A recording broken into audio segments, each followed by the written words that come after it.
Hari demi hari, waktu demi waktu berjalan.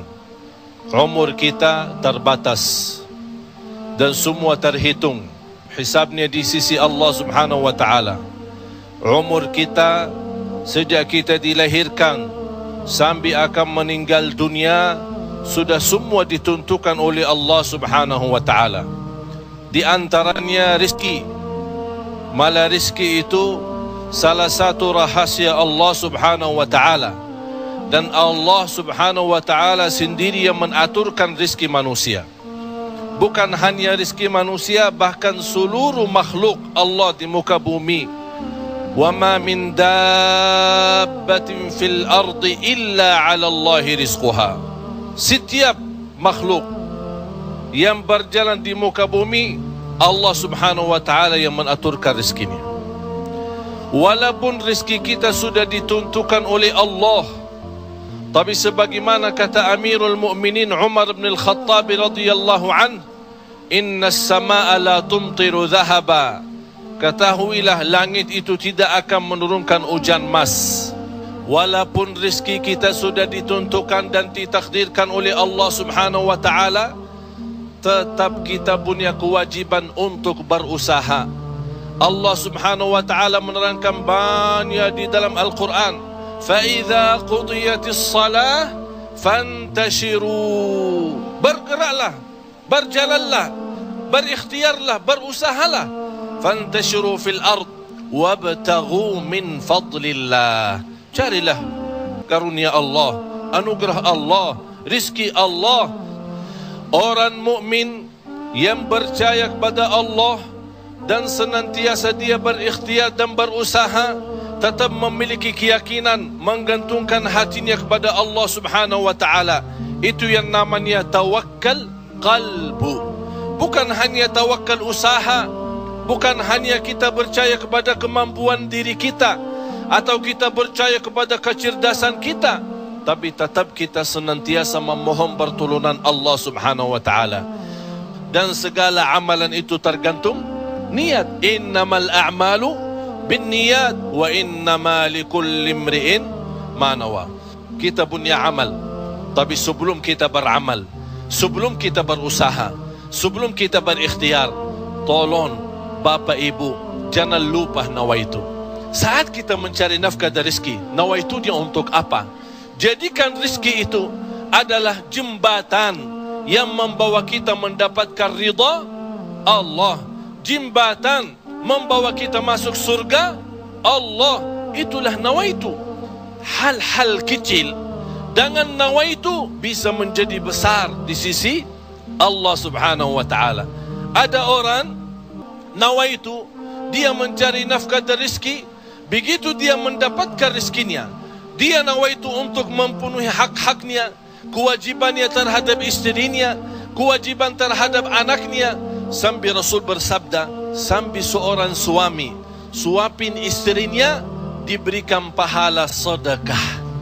Coba bayangkan, berarti nawaitu itu sangat berarti. Oleh karena itu Bapak Ibu jangan tinggalkan nawaitu. Di mana anda berada, apa urusannya, mau kemana, tolong dihadirkan nawaitu. Karena dengan niat, disitulah akan kita sama-sama mendapatkan petunjuk Allah Subhanahu wa ta'ala. Semoga senantiasa kita dalam ikhtiar dan usaha kita, selalu kita menambah keyakinan dan kepercayaan kita kepada Allah Subhanahu wa ta'ala. Hari ini kita berusaha berikhtiar, menghadapi sedikit kesulitan dan kesusahan, jangan kita berkata, kenapa Allah tidak melancarkan rizki dan usaha saya? Tapi harus bertanya kepada diri kita, apa salah saya? Apa kekurangan saya? Barangkali kalau kita muhasabah diri, oh ternyata hari ini saya merasa susah rizki karena ketiduran salat subuh tadi. Saya merasa malam ini tidak lancar karena saya lupa baca Al-Quran. Saya hari ini merasa tidak baik karena saya ketinggalan salat malam. Inilah muhasabah diri. Al-Imam Muhammad ibn Sirin pernah dia mencela orang, mencaci maki orang. Itu orang miskin. Orang itu tersinggung. Kata Imam Muhammad ibn Sirin, saya menunggu ucapan saya ini, menunggu akibahnya, menunggu balasannya 40 tahun. Coba bayangkan, hanya satu ucapan dia takutin, dia fikirkan, apalagi perbuatan.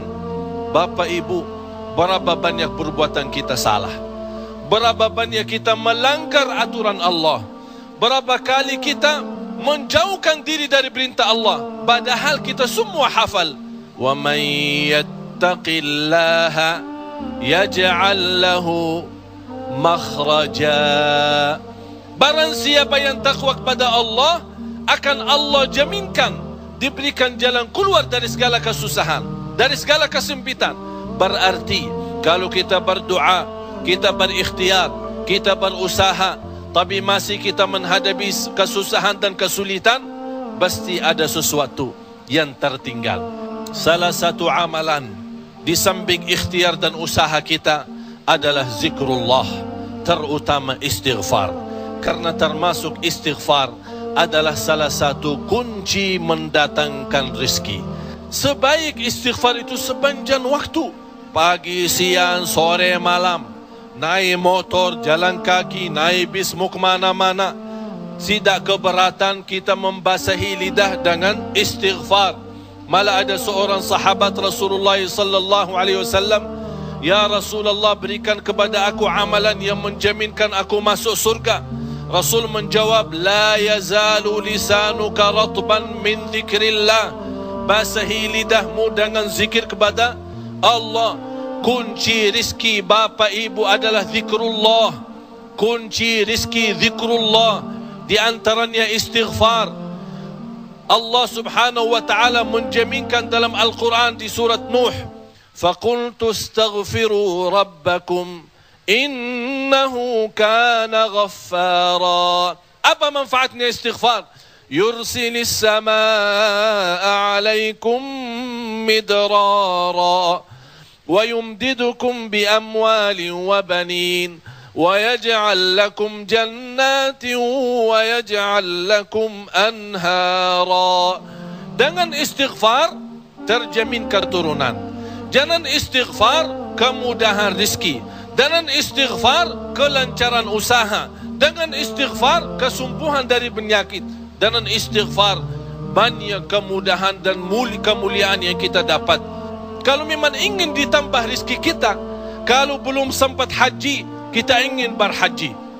Kalau kita sudah haji, ingin Allah menambah kita bisa haji lagi. La in syakartum lazim. Jadilah hamba yang bersyukur, karena nikmat Allah memang Bapak Ibu tidak bisa terhitung. Nikmat Allah begitu banyak di setiap waktu dan setiap saat, lahir dan batin. Wa in ta'uddu ni'matallahi la tuhsuha. Oleh karena itu, jangan anda menjadi orang-orang yang mengkufri nikmat, tapi jadilah senantiasa mensyukuri nikmat.